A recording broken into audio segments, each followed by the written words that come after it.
প্রথম থেসলোনিকীয় 5:16-17 পদ। আর এখানে তিনটি গুরুত্বপূর্ণ বিষয় যেটা খ্রিস্টীয় জীবনে থাকা প্রয়োজন, সেই বিষয়ে প্রেরিত পৌল বা সাধু পৌল আমাদেরকে শেখাচ্ছেন। তিনটে গুরুত্বপূর্ণ বিষয়, আর আমরা সেই জিনিসটা আজকে দেখে নেব। সতত আনন্দ করো, অবিরত প্রার্থনা করো, সর্ব বিষয়ে ধন্যবাদ করো, কারণ খ্রিস্ট যিশুতে ইহাই তোমাদের উদ্দেশ্যে ঈশ্বরের ইচ্ছা। আজকে যদি কেউ জিজ্ঞেস করে যে আমি ঈশ্বরের ইচ্ছা কি আমার জীবনে, ঈশ্বর কি চান, অনেকে অনেক সময় জিজ্ঞেস করে বা জানতে চায় যে ঈশ্বর কি চায় তাদের জীবনে। তারা জানতে চায় যে তারা কিভাবে তাদের লাইফটাকে লিড করবে, তাদের জীবনকে চালাবে, কিভাবে তারা পথ চলবে। তাদের প্রত্যেকের কাছে এটাই হচ্ছে আজকের উত্তর, যেখানে পৌল বলছে সতত আনন্দ করো, অনবরত প্রার্থনা করো, আর সমস্ত বিষয়ে ধন্যবাদ করো। তিনটে জিনিস, আনন্দ করা, প্রার্থনা করা আর ধন্যবাদ করা।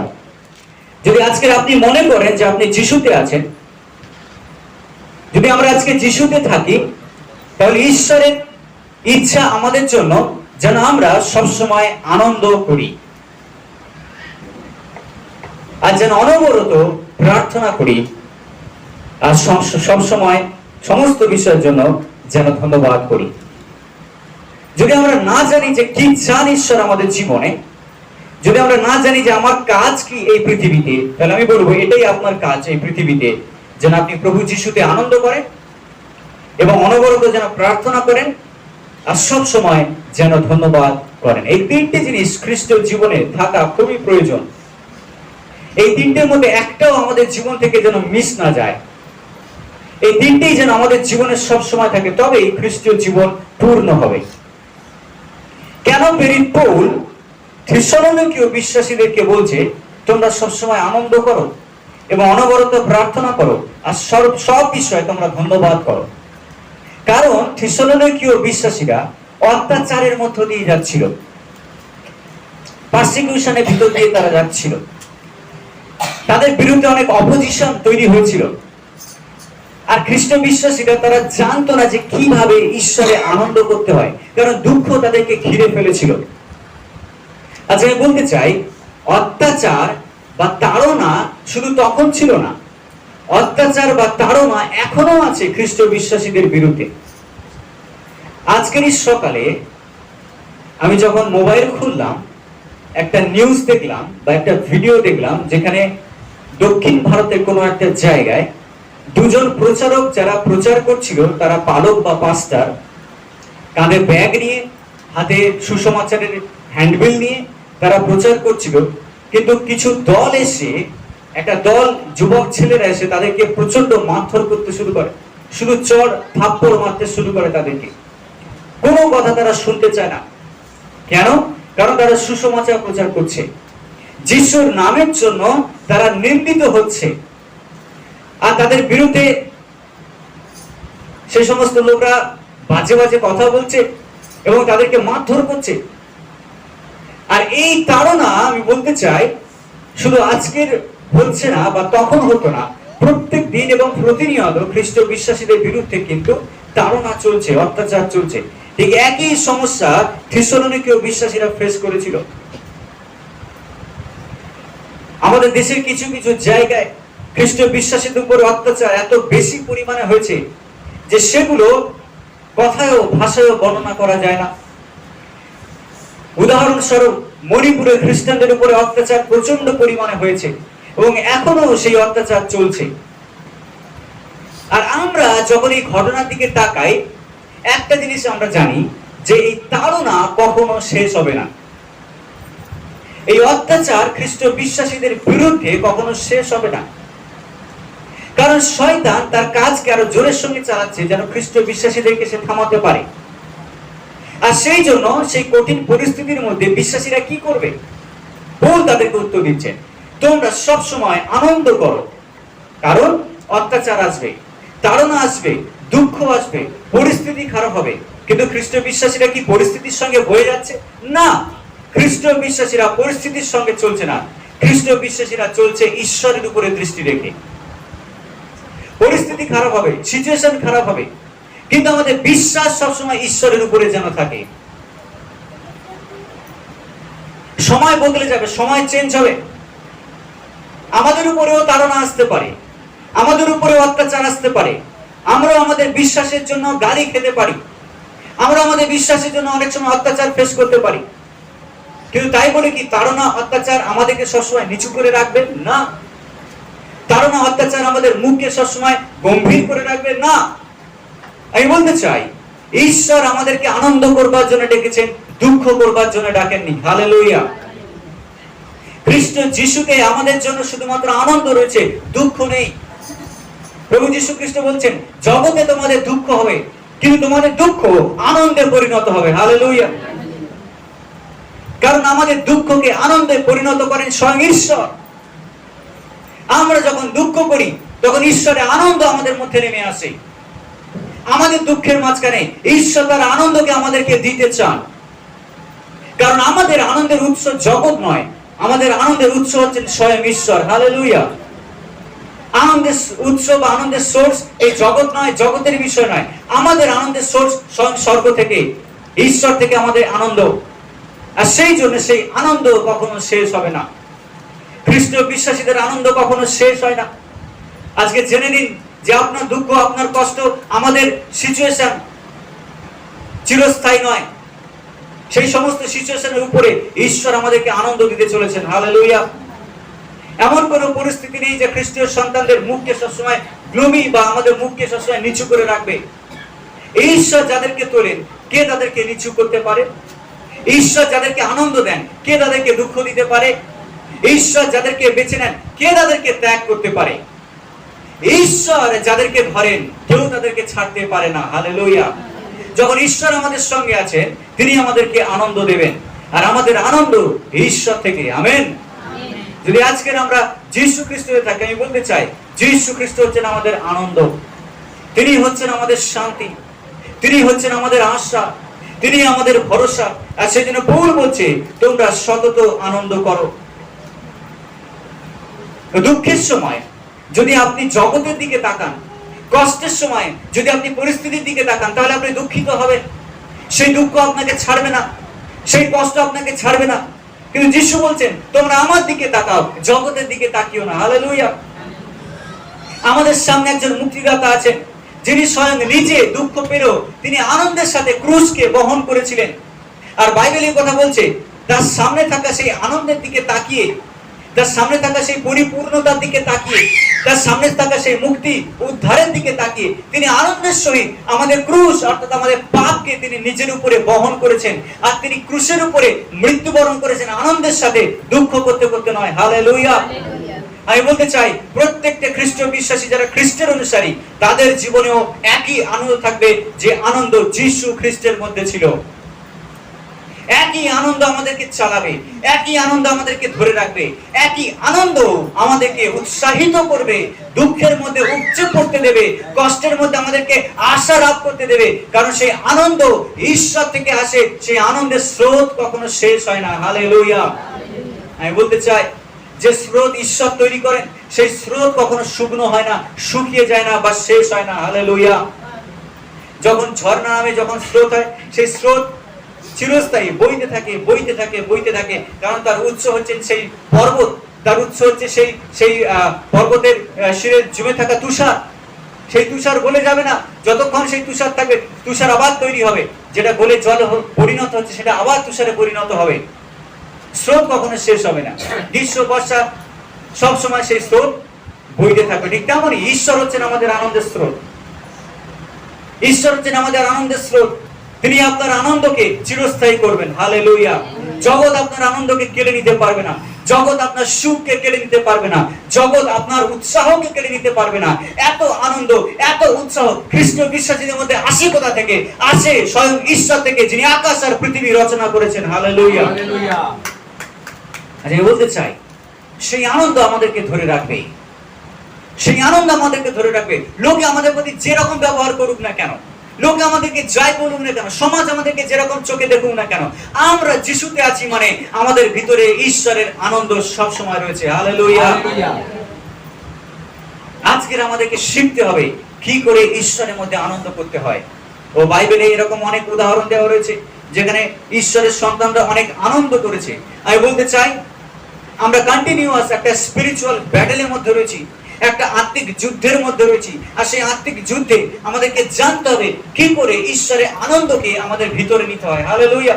কি করে ঈশ্বরের আনন্দের মধ্যে নিজেকে ডুবিয়ে রাখতে হয়, কি করে ঈশ্বরের আনন্দের মধ্যে নিজেকে ভাসিয়ে দিতে হয়। কারণ ঈশ্বরের আনন্দ আমাদেরকে পরিচালিত করবে, ঈশ্বরের আনন্দ দুঃখের সময় আমাদেরকে তুলে ধরবে, ঈশ্বরের আনন্দ আমাদেরকে আমাদের দুর্বল হাঁটুকে সবল করবে, আর ঈশ্বরের আনন্দ আমাদের ভেঙে যাওয়া মনকে জোড়া লাগাবে। হালেলুয়া। ঈশ্বরের আনন্দ আজকে প্রয়োজন আপনাদের জীবনে, আমাদের জীবনে, প্রত্যেকের জীবনে। আমাদের আত্মার শত্রু শয়তান, আমি বলতে চাই 24/7 24 ঘন্টা আমাদের পিছনে পড়ে রয়েছে। কেন জানেন? কি করে আমাদেরকে সে আক্রমণ করবে। শয়তান সবসময় আমাদেরকে চায় আক্রমণ করতে। আর শয়তান প্রথম আমাদেরকে কোথায় আক্রমণ করে জানেন? শয়তান আমাদের মনে আক্রমণ করে, প্রথমে আমাদের চিন্তায় আক্রমণ করে, আমাদের চেতনায় আক্রমণ করে, যেন আমাদের মনকে সে ভেঙে দেয়। সে সবসময় চায় আমাদের চিন্তাকে আঘাত করে আমাদের মনকে ভেঙে দিতে। পরিস্থিতি খারাপ হওয়ার আগে আমাদের মন আগে খারাপ হয়। পরিস্থিতির উপরে আমাদের আনন্দ ডিপেন্ড করে না। আমি বলতে চাই পরিস্থিতির উপরে যদি মনে করেন আপনার আনন্দ আমার আনন্দ ডিপেন্ড করছে, তাহলে আমরা ঈশ্বরকে এখনো বিশ্বাস করিনি। পরিস্থিতি সবসময় একই রকম থাকে না, পরিস্থিতি চেঞ্জ হয়। ঠিক যেমন সকাল হয় সন্ধ্যা হয়, পরিস্থিতি চেঞ্জ হয়, পরিস্থিতি একই রকম থাকে না। কিন্তু ঈশ্বরের সন্তানদের আনন্দ পরিস্থিতির উপরে ডিপেন্ড করে না। ঈশ্বরের সন্তানদের আনন্দ ডিপেন্ড করে না সিচুয়েশনের উপরে, এটা ডিপেন্ড করে ঈশ্বরের উপরে এবং আমার মনোভাবের উপরে, আমি যাকে বিশ্বাস করি। হালেলুয়া। বাইবেল এই কথা বলছে যে আমরা সব সময় তৈরি থাকি শয়তানকে প্রতিরোধ করতে। কারণ শয়তান চায় আমাদের মনকে আঘাত করে, আমাদের মনকে ভেঙে দিতে, আমাদের আনন্দকে কেড়ে নিতে। সেই জায়গায় যেন আমরা দাঁড়াতে পারি খ্রিস্টীয় জীবনে। হালেলুয়া। সেই জায়গায় যেন আমরা দাঁড়াতে পারি বিশ্বাস নিয়ে, আনন্দ নিয়ে। আমেন। অনেক সময় মানুষ আনন্দ করে যখন সবকিছু ঠিক যাচ্ছে, অনেক সময় লোকে আনন্দ করে যখন পরিস্থিতি ভালো। মানুষের কাছে আনন্দ তখনই থাকে যখন পরিস্থিতি ভালো থাকে, অথবা আনন্দ তখনই থাকতে পারে যদি আমার কাছে টাকা পয়সা থাকে। আমরা অনেক সময় ভাবি যদি আমার পরিস্থিতি ভালো হয় তাহলে আমার জীবনে আনন্দ থাকবে, সুখ থাকবে, শান্তি থাকবে। আর সেই জন্য মানুষ সুখ লাভ করবার জন্য মানুষ বেশি করে পয়সা ইনকাম করার চেষ্টা করে।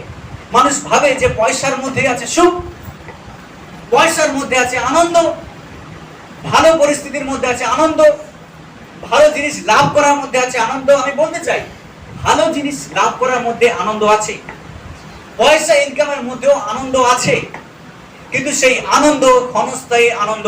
কারণ সেই আনন্দ জগতের আনন্দ।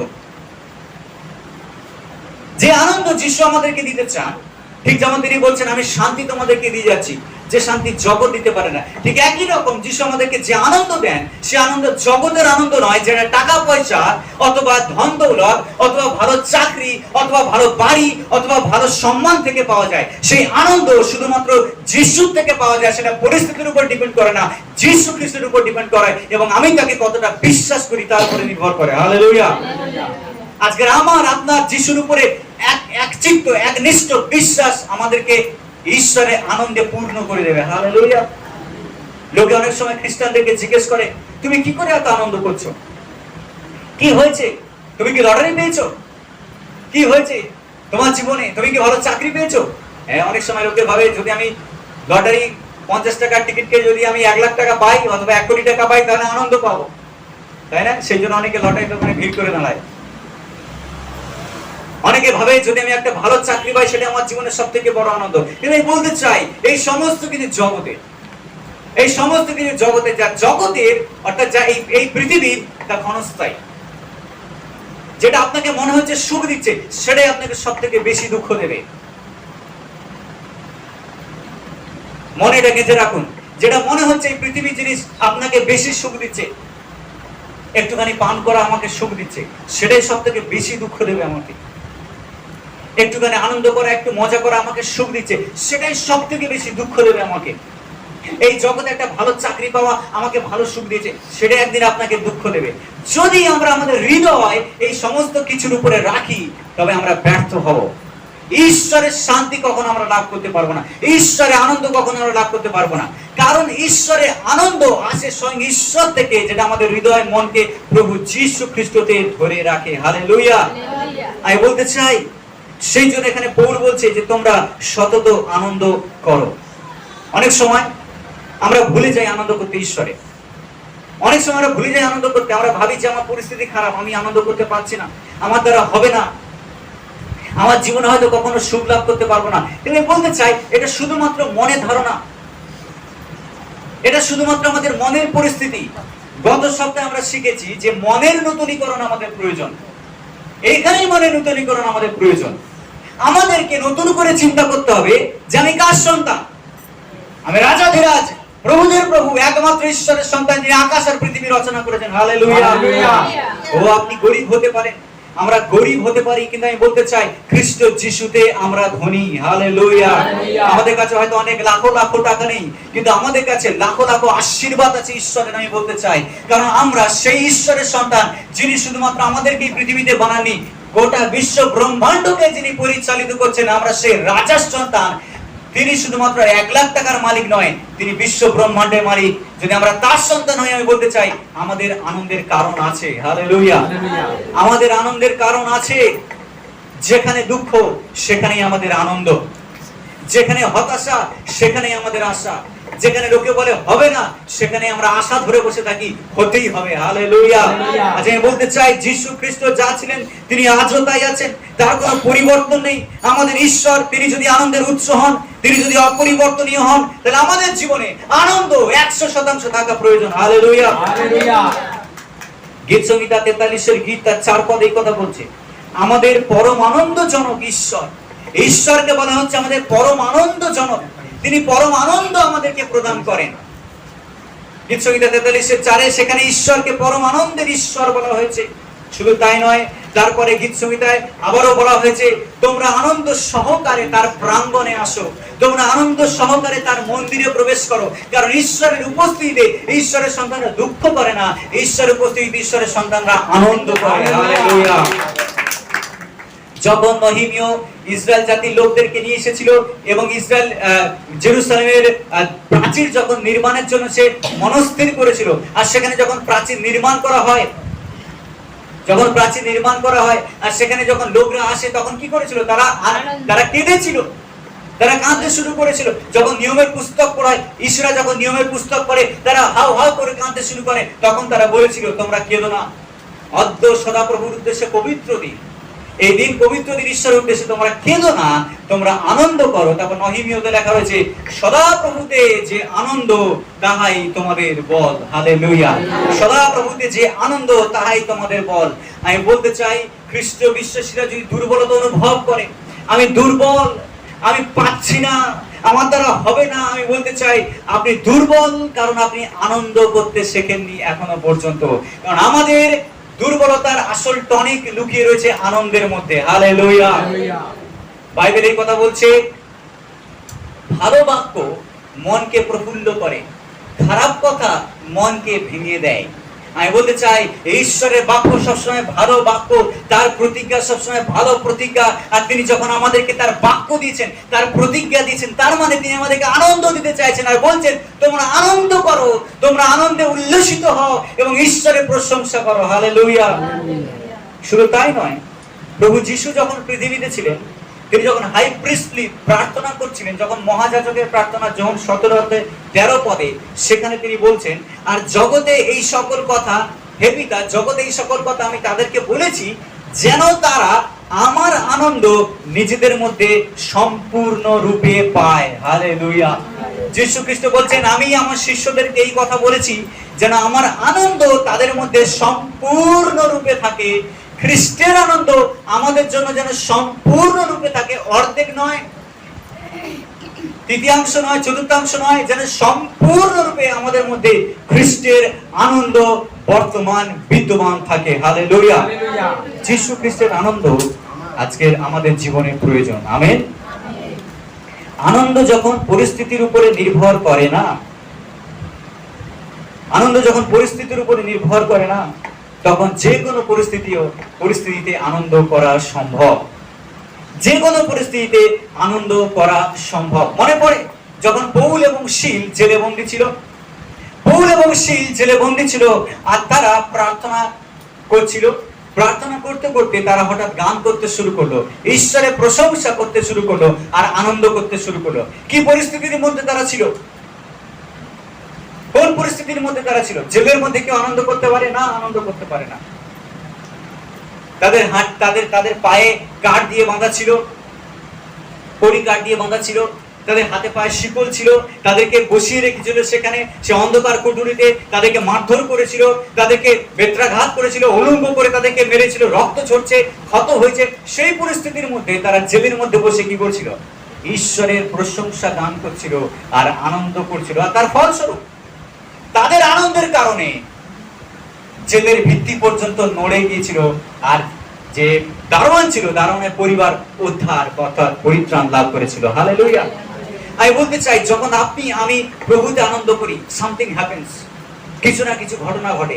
যখন আপনি আনন্দ করেন, তখন আশ্চর্য কাজ হয়। যখন আমরা যিশুতে আনন্দ করি, যখন আমরা প্রভুকে নিয়ে মাতামাতি করি, যখন আমরা প্রভুতে আনন্দিত হই, তখন আমাদের জীবনে মিরাকেল হয়, এবং আমাদের জীবনের মধ্য দিয়ে অন্যের জীবনে মিরাকেল হয়। সেই জন্য আমরা সবসময় যেন মনে না করি কেন মিরাকেল হচ্ছে না আমার জীবনে, কেন অন্যের জীবনে আমার দ্বারা মিরাকেল হচ্ছে না। কিছু কিছু সিক্রেট রয়েছে আমাদের জীবনে, কিছু কিছু প্রিন্সিপাল রয়েছে, কিছু কিছু তথ্য রয়েছে যেগুলো আমাদেরকে জানতে হবে।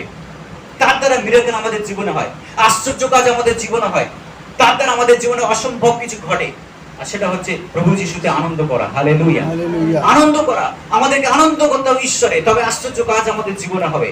কারণ আনন্দ করা মানে আমি ঈশ্বরকে বলছি, প্রভু আমি তোমাকে বিশ্বাস করি, পরিস্থিতি যাই হোক না কেন আমি পরিস্থিতির দিকে তাকাচ্ছি না, আমি তোমার দিকে তাকিয়ে রয়েছি। পরিস্থিতি যতই খারাপ হোক না কেন আমি পরিস্থিতির উপরে নির্ভর করি না, আমি তোমার উপরে নির্ভর করি। আর সেখান থেকেই আসে আমাদের জীবনে প্রকৃত আনন্দ। হালেলুয়া। আমাদের সব সময় আনন্দ করা উচিত। কেন? কারণ আমরা স্বর্গরাজ্যের প্রজা। আমরা স্বর্গরাজ্যের প্রজা, কারণ আমাদের জন্য একজন রাজা আছেন স্বর্গে বসে। হালেলুয়া। আর আমরা তার প্রজা, আর সেই জন্য আমাদের আনন্দ করা উচিত। কারণ এই জগৎ আমাদের জন্য নয়, আমাদের জন্য স্বয়ং স্বর্গ এবং স্বর্গস্থ পিতা, তিনি আমাদের জন্য সেই স্বর্গ তৈরি করে রেখেছেন। হালেলুয়া। আমাদের আনন্দ করার কারণ আছে, কারণ এই জগৎ ছেড়ে আমরা একদিন চলে যেতে চলেছি, এই জগৎ থেকে আমরা একদিন বিদায় নিতে চলেছি। আমাদের আনন্দ করবার কারণ আছে, কারণ আমাদের দুঃখ ক্ষণস্থায়ী। আমাদের আনন্দ করবার কারণ আছে, কারণ অত্যাচার ক্ষণস্থায়ী। আমাদের আনন্দ করবার কারণ আছে, কারণ আজকে যারা গালি দিচ্ছে কালকে তারা দিতে পারবে না। আমাদের আনন্দ করার কারণ আছে, কারণ যদি আমি রোগাগ্রস্ত হই, যদি আমার মধ্যে সিকনেস রয়েছে, আমি ব্যথিত, একদিন সেই সিকনেস, সেই রোগ আমার থেকে দূরে যেতে চলেছে। যখন আমি ঈশ্বরকে সম্মুখী দেখবো, তখন সেখানে কোনো দুঃখ থাকবে না, কিন্তু শুধু আনন্দ, আনন্দ আর আনন্দ থাকবে। হালেলুয়া। সেই জন্য আমাদেরকে আনন্দ করা উচিত। আর সেই জন্য পৌল বলছে, তোমরা সতত আনন্দ করো। আমেন। দ্বিতীয়, অবিরত প্রার্থনা করো। ঈশ্বরের সন্তান হবার আরেকটা পরিচয় হচ্ছে ঈশ্বরের মধ্যে থাকবার, যিশুতে থাকবার আরেকটা পরিচয় শুধু আনন্দ নয়, অবিরত প্রার্থনা। অবিরত প্রার্থনা। অবিরত প্রার্থনা মানে অনবরত প্রার্থনা। কি মনে হয় খ্রিস্টের সন্তানদের কখন প্রার্থনা করা উচিত? খ্রিস্টের সন্তানদের কোন সময় প্রার্থনা করা উচিত? খ্রিস্টের সন্তানদের কোন দিন প্রার্থনা করা উচিত? কি মনে হয় বাইবেল কি বলছে? কোন স্থান, কাল, পাত্রের কথা বলছে প্রার্থনা? না, বাইবেলের কথা স্থান, কাল, পাত্রের কথা লেখেন। হ্যাঁ, চার্চে যখন আমরা আসি, আমরা প্রার্থনার জন্য আসি, আরাধনার জন্য আসি, আর বাকি সময় ওই ঈশ্বরের সন্তানদেরকে বাইবেল আদেশ করছে যে আমরা সর্বদাই যেন প্রার্থনা করি, অনবরত যেন প্রার্থনা করি। প্রার্থনা হচ্ছে একটা কনস্ট্যান্ট ফাইট, প্রতিনিয়ত একটা যুদ্ধ, অনবরত একটা সংঘর্ষ। কারণ যখনই আপনি প্রার্থনায় বসেন, তখনই আপনি শয়তানের সঙ্গে যুদ্ধ করেন। যখনই আপনি প্রার্থনায় বসেন, তখনই আপনি ঈশ্বরের সঙ্গে কথা বলেন। আমরা ঈশ্বরের সঙ্গে সপ্তাহে একদিন কথা বলি না, আমরা ঈশ্বরের সঙ্গে বছরে একবার কথা বলি না, আমরা ঈশ্বরের সঙ্গে দিনে একবার কথা বলি না। ঈশ্বরের সঙ্গে আমাদেরকে সবসময় কথা বলতে হয়, কারণ সবসময় আমাদের জীবনে একটা প্রয়োজন রয়েছে, সবসময় আমাদের জীবনে সুরক্ষার দরকার।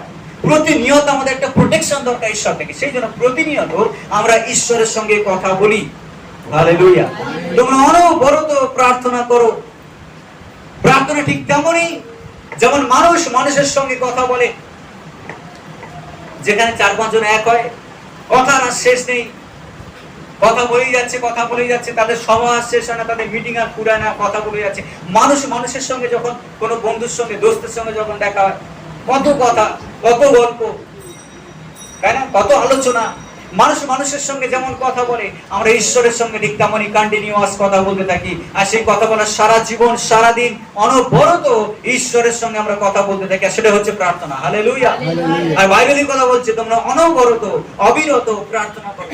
কারণ পৌল নিজে প্রার্থনা করেছে, সে বলছে আমি অনবরত প্রার্থনা করছি, তোমাদের জন্য প্রার্থনা করছি, আমি ঈশ্বরের কাছে হাঁটু কাটছি তোমাদের জন্য, আমি ঈশ্বরের কাছে বিনতি করছি তোমাদের জন্য, আমার অনবরত যুদ্ধ আমি চালিয়ে যাচ্ছি। পৌল এও বলছে যখন কেউ যুদ্ধে নামে সে গিয়ে রেস্ট নেয় না, তাই না, আমি যুদ্ধে নেমেছি একটু দাঁড়াও আমি গিয়ে রেস্ট নিয়ে আসি না, যে যুদ্ধে নামে সে সবসময় তৎপর থাকে। আর সেই জন্য এফেসীয় 6 সেখানে বলা হয়েছে যে তোমরা ঈশ্বরের সমগ্র যুদ্ধ সজ্জা পরিধান করো যেন তোমরা দাঁড়িয়ে থাকতে পারো। হালেলুয়া। যেটা পড়ে না যাও। প্রার্থনা ঠিক সেই রকম, অনবরত ঈশ্বরের সঙ্গে কথা বলা। প্রার্থনা ঠিক সেই রকম, অনবরত শয়তানের সঙ্গে যুদ্ধ চালিয়ে যাওয়া। শয়তান থেমে নেই, আপনি আমি থেমে গেলেও শয়তান কিন্তু থেমে নেই। শয়তানের কাছে রেস্ট বলে কিছু নেই, শয়তানের কাছে টেম্পোরারি জব বলে কিছু নেই। সে পার্মানেন্ট জব করছে আমাদের বিরুদ্ধে, অনবরত সে যুদ্ধ চালিয়ে যাচ্ছে, অগ্নি বাণ মারছে আমাদের বিরুদ্ধে বিভিন্ন রকম কুমন্ত্রণা করছে শয়তান আমাদের বিরুদ্ধে সবসময় তার বাহিনীকে পরিচালিত করছে। আমি বলতে চাই শয়তান যদি এক মুহূর্তে থেমে না থাকে, তাহলে আমি আপনি কি করে প্রার্থনায় থামতে পারি? প্রার্থনায় একমাত্র জায়গা যেখানে আমরা শয়তানের বিরুদ্ধাচরণ করি, আমরা শয়তানকে আমরা হারাই, আমরা নিজেদেরকে ডিফেন্ড করি। হালেলুয়া। আর সেই জন্য পৌল বলছে অবিরত প্রার্থনা করো। এই অবিরত প্রার্থনা মানে একদিন নয়, দুদিন নয়, বছরে একবার নয়, সপ্তাহে একবার নয়, অনবরত প্রার্থনা করে যাওয়া। যখন আপনি কাজ করছেন আপনি প্রার্থনা করতে পারেন, যখন আপনি ট্রেনে বাসে যাচ্ছেন আপনি প্রার্থনা করতে পারেন। প্রার্থনা হলো স্বর্গীয় পিতার সঙ্গে মনে মনে কথা বলা। প্রার্থনা মানে হলো ঈশ্বরের সঙ্গে মুখ খুলে কথা বলা। প্রার্থনা মানে হলো ঈশ্বরের চরণে বসে হাঁটু গেড়ে নিজের সমস্ত বিষয়কে ঈশ্বরের কাছে তুলে ধরা। এটাই হচ্ছে প্রার্থনা। আর সেই প্রার্থনা আমাদেরকে কন্টিনিউ করে যেতে হবে। হালেলুয়া। মানুষের কাছে যখন আমরা কোনো কনসাল্ট করতে যাই, টেম্পোরারি। প্রার্থনা ছাড়া যা কিছু আমরা করি সেটা হলো মানুষের সঙ্গে কনসাল্ট করা, কিন্তু প্রার্থনা মানে হলো ঈশ্বরের সঙ্গে কনসাল্ট করা, তাই না? হালেলুয়া। বাইবেল বলছে যে আমাদের জন্য একজন বড় কনসালটেন্ট আছে স্বর্গে। হালেলুয়া। আর আমরা যে কোনো মুহূর্তে তার কাছে যেতে পারি এবং আমাদের সমস্যার বিষয়ে তার সঙ্গে আলোচনা করতে পারি। সেজন্য বাইবেলে ঈশ্বরকে বলা হয়েছে গ্রেট কনসালটেন্ট, তিনি সবথেকে বড় পরামর্শদাতা। হালেলুয়া। মানুষের পরামর্শ নিতে আমরা দৌড়ে যাই সমস্যা সমাধানের জন্য, তাহলে ঈশ্বরের দেওয়া পরামর্শ আর কতই না বড়। হালেলুয়া। তার পরামর্শ আর কতই না মহান। তার পরামর্শ যখন আমরা লাভ করি আমাদের জীবনের সমস্যার সমাধান হয়। হালেলুয়া। প্রার্থনাই হচ্ছে আমাদের জীবনের বুস্টার। যে কোনো সমস্যার সমাধান প্রার্থনায় পাওয়া যায়। হালেলুয়া। প্রার্থনা আমাদের জীবনে হচ্ছে বুস্টার। যখন আমরা প্রার্থনা করি ইমিডিয়েটলি আমরা বুঝতে পারি যে আমাদেরকে কি করা উচিত। অনেক কিছু আমরা বাইরে থেকে বুঝতে পারি না, আমরা কনফিউজ হয়ে যাই। আমি কোনটা করবো, এটা কি করা উচিত হবে, এই জায়গায় যাওয়া কি উচিত হবে, এই জায়গায় ইনভেস্ট করা কি ঠিক হবে? আমি বলতে চাই যখন আমরা কনফিউজ, যখন আপনি কনফিউজ, আপনার কাছে একটা বড় উপায় আছে, সেটা হচ্ছে হাঁটু কারণ ঈশ্বরের কাছে প্রার্থনা করুন। ঈশ্বরের সামনে হাঁটু করুন আর প্রার্থনা করুন, বলুন প্রভু এটাকে আমি করবো। ঈশ্বর আমাদেরকে মনে করিয়ে দেবেন। আপনি জানেন, আমি বলতে চাই যখন আমরা ঈশ্বরের কাছে বসি, ঈশ্বর ইমিডিয়েটলি আমাদের সঙ্গে কথা বলতে শুরু করেন। হালেলুয়া। অনেক কাজ আমরা বুঝতে পারি না আমরা কি করব, কিভাবে এগোবো। আমি বলতে চাই হাঁটু কারণ ঈশ্বরের কাছে। ছোট বিষয় ছোট প্রার্থনায় সম্ভব, বড় বিষয় বড় প্রার্থনা করুন, দরকার হলে উপবাস সহকারে, আর ঈশ্বর আপনাকে আমাকে উত্তর দেবেনই দেবেন। হালেলুয়া। প্রার্থনা আমাদের কাছে শক্তি। যখনই আমি ভয় পাচ্ছি প্রার্থনা করুন, যখনই বুঝতে পারছি না কি করবো প্রার্থনা করুন, যখনই আপনি বুঝতে পারছেন না কোথায় যাবেন প্রার্থনা করুন। আপনি বলছেন যে এটা কি করে সম্ভব, এটা তো হবে না, প্রার্থনা করুন। ঈশ্বর এটা কি তুমি করতে চলেছো, এটা কি সম্ভব? ঈশ্বর বলবেন। প্রভু আমাদের সঙ্গে অনবরত কথা বলেন। দুর্বল মানুষের শক্তি হচ্ছে প্রার্থনা। হালেলুয়া। যখন আমরা দুর্বল তখনই আমরা সবল যীশু খ্রিস্টের মধ্যে। হালেলুয়া। যে দুর্বল সেই সবল প্রভু যীশু খ্রিস্টতে। এই পৃথিবীর সব থেকে দুর্বল মানুষগুলোকে নিয়ে আসুন আর তাদেরকে প্রার্থনায় বসান আর ঈশ্বর চরণে বসান। আমি বলতে চাইছি, যখন তারা উঠবে প্রার্থনা থেকে, তারা এক একজন জায়ান্ট তৈরি হবে, তারা এক একজন দৈত্য তৈরি হবে প্রার্থনার। আর তারা যা কিছু বলবে, আমি বলতে চাই, তারা যা কিছু করবে তার মধ্য দিয়ে হাজার মানুষের জীবনের সমস্যার সমাধান হবে। হালেলুয়া। সব থেকে দুর্বল মানুষ সব থেকে শক্তিশালী হতে পারে যীশু খ্রিস্টের মধ্যে। হালেলুয়া। আপনি দুর্বল, আমরা দুর্বল। আজকে আপনি দুর্বলতা অনুভব করেছেন কখনো? আত্মিক দুর্বলতা হোক, শারীরিক দুর্বলতা হোক, মানসিক দুর্বলতা হোক, পড়াশোনায় দুর্বলতা হোক, জ্ঞানে দুর্বলতা হোক, বুদ্ধিতে, আমি বলতে চাই যে কোনো দুর্বলতায় ঈশ্বরের চরণে নিয়ে আসুন প্রার্থনায়। কারণ প্রার্থনা হচ্ছে বুস্টার। যখন আপনি আসবেন আর ঈশ্বর বলবেন তুমি নাও, আর আপনি যখন আসবেন ঈশ্বরের চরণে আর সেটাকে গ্রহণ করবেন, আপনি সবলতা লাভ করবেন। হালেলুয়া। আপনি শক্তি লাভ করবেন, আপনার দুর্বলতা দূরে চলে যাবে। আমি বলতে চাই, প্রার্থনা এবং উপবাসের সঙ্গে যখন প্রার্থনা আমরা করি, শরীর দুর্বল হয় কিন্তু আত্মা শক্তি থেকে শক্তিশালী হয়ে ওঠে। হালেলুয়া। হালেলুয়া। আমি টেনশন ফ্রি। অনেক সময় আমি টেনশন করেছি অনেক মিশনে, কিন্তু উপবাস সহকারে যখন ঈশ্বরের চরণে এসেছি আমি টেনশন ফ্রি। প্রভুকে বিশ্বাস করবার পরে অনেক সমস্যা আমাদের জীবনে আসে, অনেক চ্যালেঞ্জ আসে আমাদের জীবনে, অনেক প্রবলেমস আসে আমাদের জীবনে, অনেক অনেক অনেক অনেক অনেক অনেক খারাপ পরিস্থিতি আসে আমাদের জীবনে। সেই সময় কি করবো? আমি প্রার্থনা করবো। কি করবেন আপনি? প্রার্থনা করুন। দরকার হলে উপবাস সহকারে প্রার্থনা করুন। অনেকে আমাকে ফোন করে, আমি কি করব? অনেকে ফোন করে বলে এই সমস্যা আমার পরিবারে, একটু প্রার্থনা করুন। আমি জানি যতজন যারা ফোন করে কিসের জন্য ফোন করে? প্রার্থনার জন্য। কত সমস্যা। আমরা কি পিএইচডি করেছি সমস্যার সমাধানে? না না না। কি করে আমার সমস্যার সমাধান করব? যখন আমার কাছে কোনো উপায় নেই, যখন কঠিন পরিস্থিতি, আমি একটাই কথা বলি, উপবাস প্রার্থনা করুন। উপবাস প্রার্থনা করুন। দিদি উপবাস প্রার্থনা করুন, আপনি সমস্যার সমাধান পাবেন। উপবাস প্রার্থনা করুন। আমি এর থেকে বেশি কিছু বলতে পারি না, সাজেশন দিতে পারি, কিন্তু সব থেকে বড় সাজেশন উপবাস প্রার্থনা করুন, ঈশ্বরের বাক্য পড়ুন, বসুন ঈশ্বরের চরণে, ঈশ্বর সমাধান দেবেন। হালেলুয়া। কোন জায়গায় আপনি দুর্বল? কোন জিনিসটা আপনি এতদিন পর্যন্ত চাইছেন সমস্যার সমাধান হচ্ছে না? প্রার্থনায় ঈশ্বরের চরণে বসুন। দরকার হলে উপবাস সহকারে। আমি বলতে চাই, ঈশ্বর আমাদের জীবনের সমস্যার সমাধান করবেনই করবেন।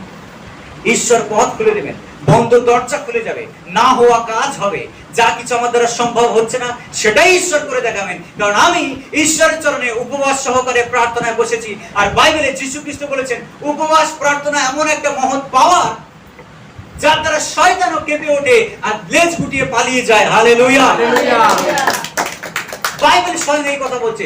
যীশু খ্রিস্ট 40 দিন উপবাস প্রার্থনা করেছেন। কেন তিনি উপবাস প্রার্থনা করেছেন? বরং তার প্রয়োজন ছিল তার জন্য নয়। যিশু উপবাস প্রার্থনা করেছেন, তার উপবাসের প্রয়োজন ছিল না। উপবাসের প্রয়োজন মানুষের জন্য, ঈশ্বরের জন্য নয়। কিন্তু তবু কেন তিনি উপবাস করেছেন? তিনি উপবাস করেছেন আমাদেরকে শেখানোর জন্য যে মানুষ কেবল রুটিতে বাঁচে না, ঈশ্বরের মুখের বাক্যে এবং ঈশ্বরের সামনে হাঁটু গেড়ে বসার মধ্য দিয়ে। হালেলুয়া। আমি বলতে চাই, যখন ঈশ্বরের সামনে আমরা আসি উপবাস প্রার্থনায়, ব্রেক থ্রু আসে আমাদের জীবনে, ব্রেক থ্রু আসে আমাদের জীবনে। পৃথিবীর ইতিহাসে যত রিভাইভাল, উদ্দীপনা এসেছে, যত দেশে, যত গ্রামে, যত শহরে, সে সমস্ত কিছু শুরু হয়েছে কোনো না কোনো মানুষের উপবাস প্রার্থনা এবং বাইবেল অধ্যয়নের মধ্য দিয়ে।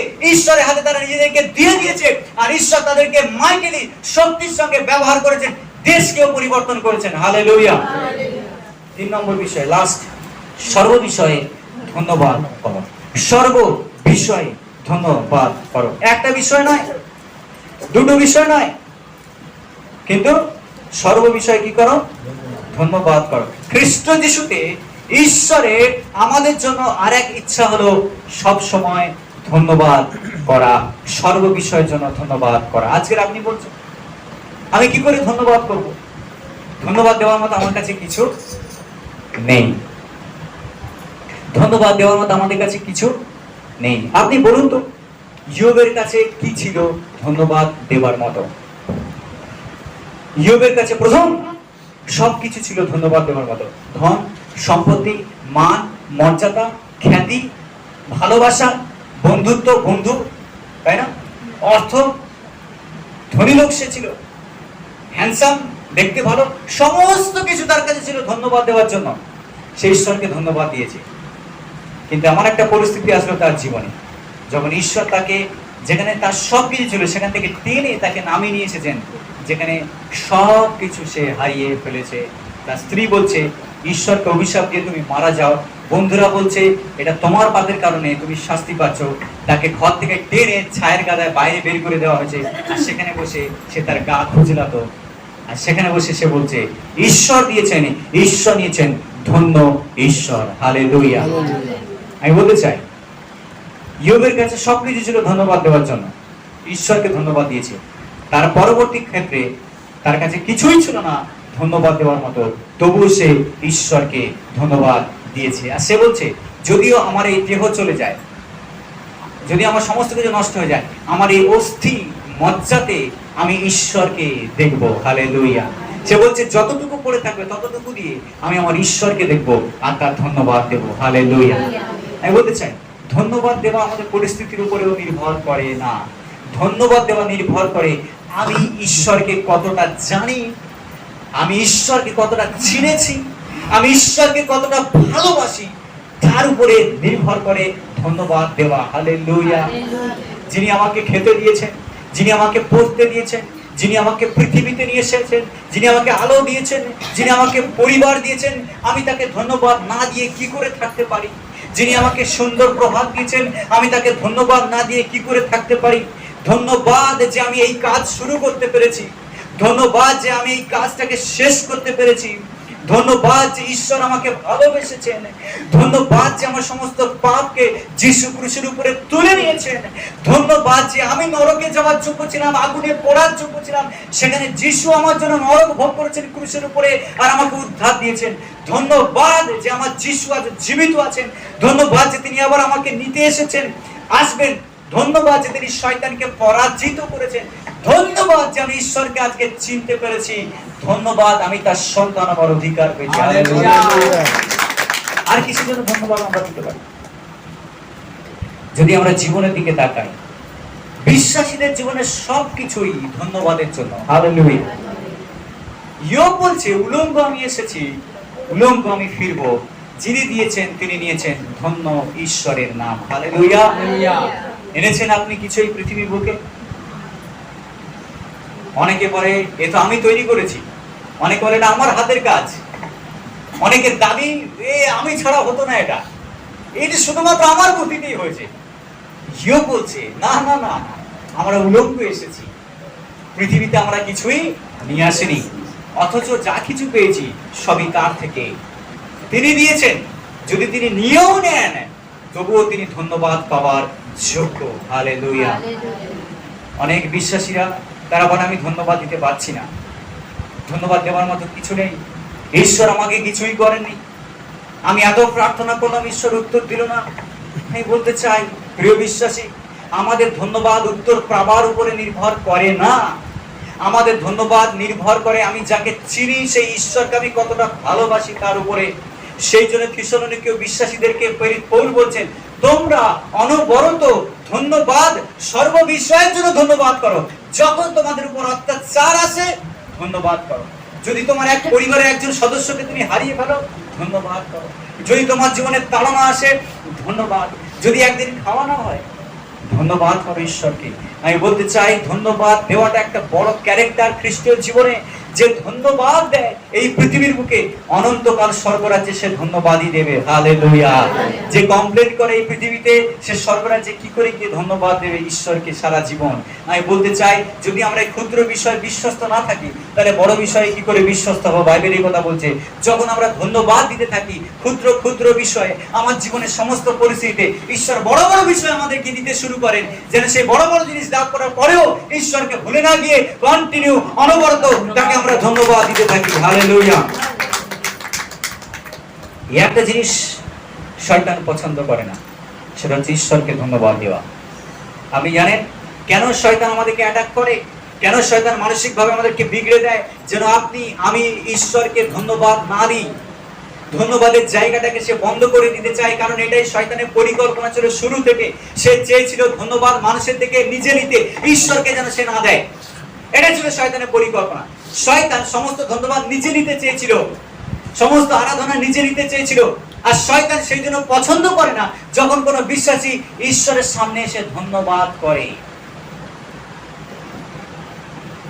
শয়তান অনেক ব্যস্ততা নিয়ে এসে দেয় আমাদের জীবনে, শয়তান অনেক রকম ট্রাবলস নিয়ে আসে আমাদের জীবনে। আপনি একটা কাজ শেষ করে আরেকটা কাজকে আপনাকে দৌড়াতে হবে, সেই কাজ শেষ করে আরেকটা কাজ আপনাকে দৌড়াতে হবে। শয়তান আপনাকে বিজি রাখতে চায় 365 দিন 24 ঘন্টা, যেন আপনি ধন্যবাদ দেওয়ার সময় না পান ঈশ্বরকে।